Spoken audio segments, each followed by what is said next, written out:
ভাই ভাইরাল হয়ে গেছে ভাই আপনারা কিন্তু এটা ভাইরাল করেন ভাইরাল করে দিছি অলরেডি তুমিও বলো ভাই আমার শুধু বিশ্ববিদ্যালয়ের বড় ভাই না, ভাই আমার এলাকার বড় ভাই এবং ফ্যাসিবাদ বিরোধী যারা আছে তাদের প্রতি আমার মানে একদম অনেক মন থেকে শ্রদ্ধা কাজ করে। কারণ আমরা যখন ক্যাম্পাসে ছিলাম, ভাইরা যে কি স্ট্রাগলের মধ্যে দিয়ে ক্যাম্পাসে রাজনীতি করছেন এটা আমার চোখের সামনে দেখা।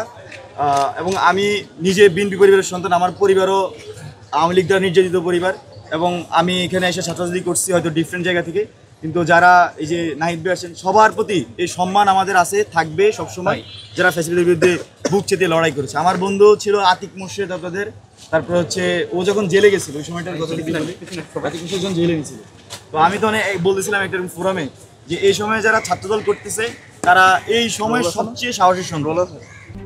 RICL TMX, যুগের পর যুগ স্থাপনা থাকে মজবুত।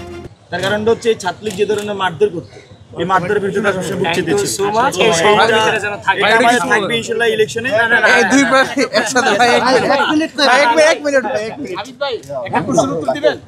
এটা হচ্ছে না ভাই প্রশ্ন লাগবে না ভাই এমনি। আচ্ছা আমরা দুই প্রার্থী একসাথে আচ্ছা যে সেটাকে বলা যায় হচ্ছে যে ওই যে নির্বাচনের পরে জিতে গেলে জিতে যায়, হেরে গেলে অভিযোগ করে আমরা হেরে গেলেও জিতে যাব, যে জিতে মানে হচ্ছে যে হেরে গেলেও জিতে যাব, জিতে গেলেও জিতে যাব, এমন একটা সহনশীল পরিবেশ আমরা বিশ্ববিদ্যালয়ে তৈরি করব ইনশাআল্লাহ। থ্যাংক ইউ ভাই।